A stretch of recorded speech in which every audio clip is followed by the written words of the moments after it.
Hey there! Okay, in this tutorial, I'm going to explain the difference between domain names and websites. Now, the way I like to explain the difference is to compare them to real property as an analogy. So let's take a look at the mock-up I created here. Okay, just like houses are created on property, websites are created on a server, and it looks something like this. This is a warehouse full of servers. And inside all of these doors, there's actually hard drives that hold everyone's websites and all information that you find online. Now, there's many companies that have servers, and when they market the space for sale, they call it hosting. They host your website on a server. For example, some of these sites down here like Namecheap and GoDaddy offer domain names and hosting. Now, the server has got its own address, just like your house has an address. For example, this house address is 237 Garden Street. But in the digital world, servers have IP addresses, which is Internet Protocol address. And every server is on an IP address. So you can compare a street address to an IP address. This street address represents this property and this home.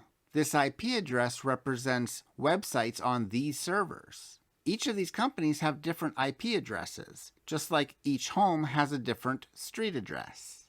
Now, if you wanted to, you could go to the post office or a UPS store and lease a P.O. box. For example, let's say you went to the post office and you started leasing one of these P.O. boxes, and you leased P.O. box number 12.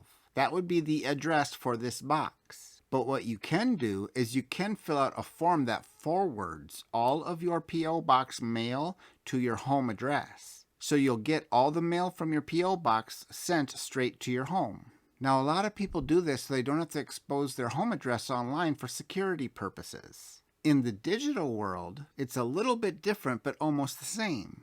Even though your website is parked on folders inside a hard drive on these servers, its main address is this Internet Protocol. Now, I won't go into detail on the actual web address of your website because people know all websites by domain names. And a domain name can be compared to a P.O. box address that's forwarded to your home address. When you go to GoDaddy or 1&1 or Namecheap or any of these domain registrars, you can register a domain for a full year for under $20. Namecheap is under $10. And then you can point that domain name to your website on the server it's parked on. Now, every single domain name, whether it's ebay.com, amazon.com, facebook.com, youtube.com, google.com, those are actually all domain names that are just forwarded to the IP address of the servers that those websites are parked on. Now, that might be a little bit confusing, but if you can relate it to a P.O. box that's being forwarded to a home address, it's the same thing as a domain name being forwarded to an IP address.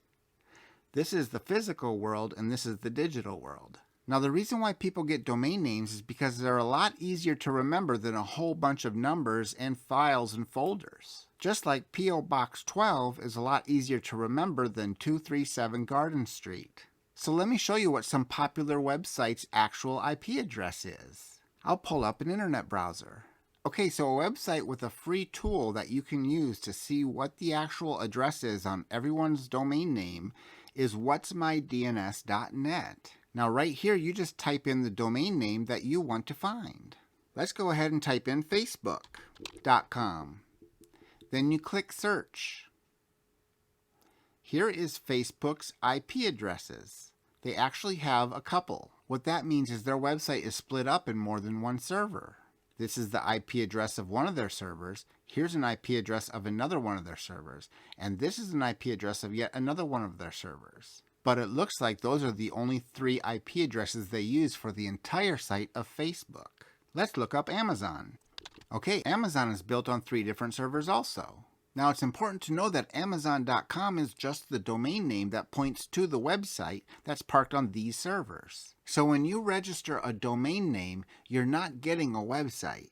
And when you purchase or build a website, you may not have a domain name for it yet, because the website is built on the servers and the domain name is registered and points to those servers. Let's do ebay.com. Now you can see here that eBay is built on 2 different servers.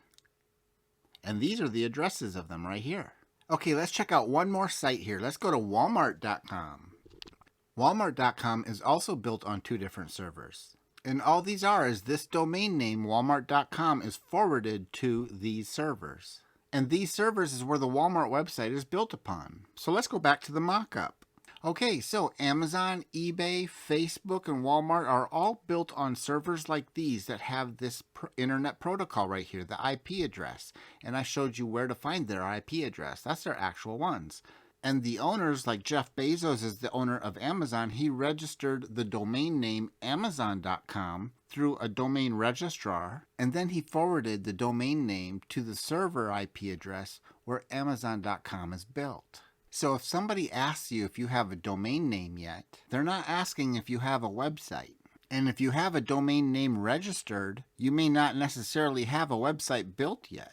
Now I know I use some technical terms here like server, IP address, but these are actually very basic and well-known words in the internet world, just as a street address or P.O. box is in the real world. So if you're going to start getting involved in websites and domain names, you're going to need to know a couple of these things, especially if you're working with somebody. And it's not really that hard. You have an IP address, you have servers, and you have domain names. Servers are the hard drives that host your website, which means that your website's parked on them. The IP address is the address in the digital world where it's located.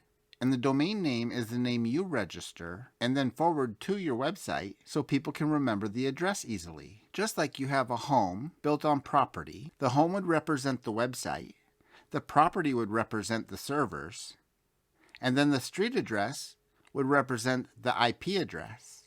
And if you had a P.O. box forwarded to the address, that would represent the domain name being forwarded to the IP address. And that's it. If you have any questions, go ahead and ask them in the comments below. And if you learned something from this video, go ahead and smash that like button and click the subscribe button if you'd like to be notified of future tutorials that I publish. And that's it for the difference between a domain name and a website. And I'll see you in the next video. Bye now.